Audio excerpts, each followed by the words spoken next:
Assalamu alaikum. My brothers and sisters, your parents are probably the most important people in your lives, whether they're living or not. Remember, Allah Almighty says, وَقَضَى رَبُّكَ أَلَّا تَعْبُدُوا إِلَّا إِيَّهُ. The first declaration that He makes is none shall be worshipped besides Him. That is a declaration of Allah subhanahu wa ta'ala. And then He says, وَبِالْوَالِدَيْنِ إِحْسَانًا. And it is compulsory, obligatory to be kind to your parents. To be kind to your parents. So, bil walidaini ihsanan. Allah makes mention of both parents, walidain, two, mother and father. Now, this includes, like I said, those who are alive, those who have passed on, those who are Muslim, those who are not, those who are living together, those who are divorced, those who get on, those who don't, those who've done good things, those who've done bad things. All of them, we need to fulfill their rights accordingly. Now, that's a very, very deep ruling within Islam. It's one of the most important things.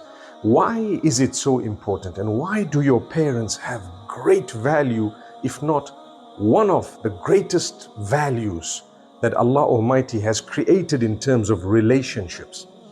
The reason is, who made you? Ask yourself. Well, my Maker made me, Allah made me. And what means did He choose for you to be brought onto this earth? He chose your parents. So He chose them. This is all part of your test. They may not be good people. You have to still fulfill their rights. They may be brilliant. They may let you do whatever you want to do. You still need to do what Allah permits you to do and what He has ordained. So you find some parents, they let their children do whatever they want. And people say, oh, my parents are cool. They're really good. It doesn't make them good. Being cool doesn't always mean you're good. But where they kept teaching you and reminding you about what was right in terms of what you're supposed to be doing on earth, yes, by all means. But if they didn't remind you, it doesn't mean that you've just got to fulfill whatever they're saying. Now let's get back to the issue of fulfilling their rights. Number one, to be kind to them. Kindness. Be kind to your parents. The term ihsan generally refers to kindness. I need to be kind. Kind in the way I treat them. And as I grow older, they may become in need of me.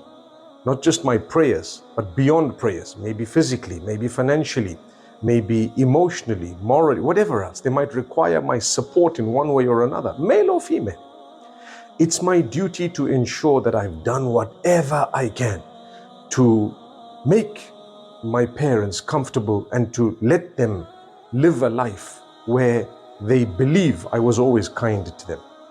Now, notice Allah didn't say you have to agree with them, nor does He say you have to obey them, because obedience is for Allah. Where they have asked you to do something that is against what Allah has asked you, then there is no obedience. Two reasons. One is لا طاعة لمخلوق في معصية الخالق. There is no obedience to the creation when it comes to the disobedience of the Creator, be it your parents or whoever else it may be.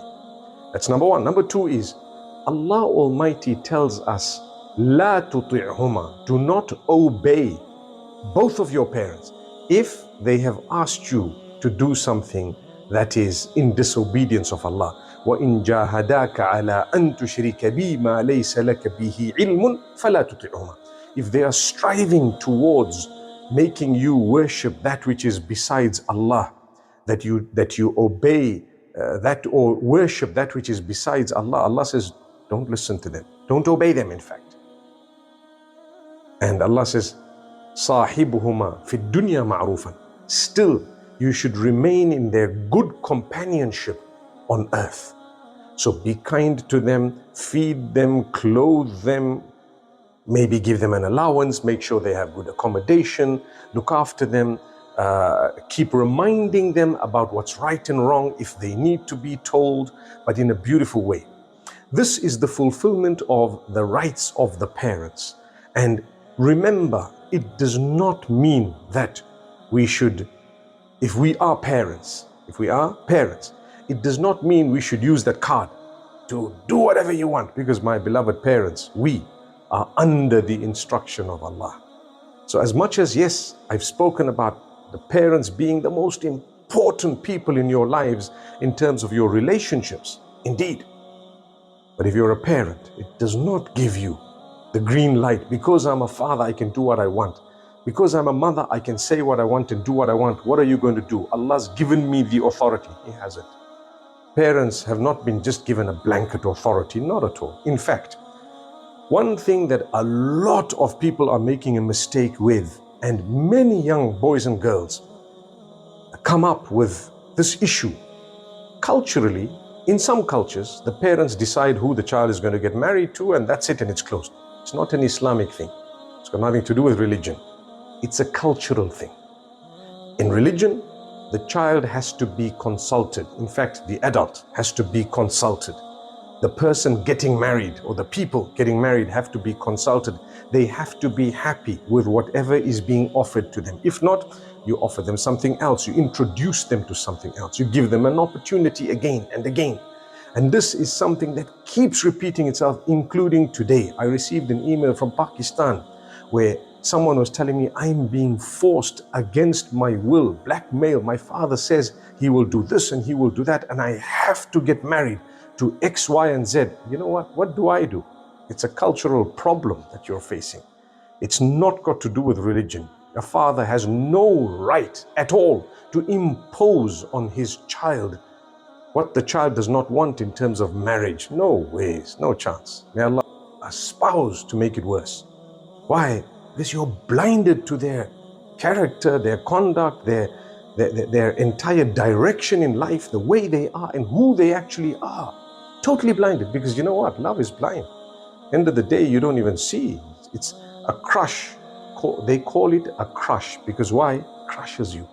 Secondly, they say you fall in love. Why? Because you fall, you injure yourself, you get hurt. That's what it is. Notice the words, the terms they use are selected, carefully chosen, because it hurts, it pains. And a lot of the times, you know what? You make big blunders. So we're supposed to have a beautiful relationship. Father, son, father, daughter, mother, son, mother, daughter, and so on. We're supposed to have a good understanding. Let's talk, let's communicate, let's give and take. Listen, today's world has new problems. Talk about them, address them, give and take, see, educate yourself to respond, to be able to respond in a convincing fashion. So inshallah, I pray that Allah Almighty grant us ease. The actual point that I wanted to raise in tonight's boost was your parents. Your parents mean everything. Serve them, look after them, give them, feed them, clothe them, spoil them. Do whatever they would like you to do to the best of your ability, for as long as it is not in the disobedience of Allah. But remember, if they're unreasonable, you also have a right and a duty to correct them, to guide them, to tell them they are wrong. Is your duty. Ibrahim alayhi salam told his father, my father, you are wrong. Subhanallah. And Allah loved it so much that He mentions it in the Qur'an in more than one place. And his father threatened him and he played the father card on him. It didn't work. It didn't help. It didn't help. Do you know why? This is what Allah is teaching us. That where they are wrong, they are wrong. Be they your father or your father's father. If they are wrong, they are wrong. So this is part of being kind to them, is to correct them gently and to continue to remind. But in the meantime, don't ever utter an abusive word. Don't ever use a swear word on your own parents. You're not supposed to be doing that to anyone anyway. Your own parents. Don't belittle them. If you have a misunderstanding, or even if you're correcting them, do so in the most respectful, most beautiful way. Allah's watching. And I tell you, the most blessed of people on earth are the ones who have fulfilled the rights of their parents. Look at them and check how successful they are. Listen to their stories. They look after their elderly parents and they never ever give up. Sometimes you may have a problem with your spouse and your parents. It's okay. You continue to fulfill the rights you're supposed to be fulfilling, even if you have to excuse your spouse from that. May Allah Almighty grant us all a deep understanding. What wonderful days of Ramadan. These are the days of reconciliation. Make the most of this and Allah will open your doors. Assalamu alaikum wa rahmatullah.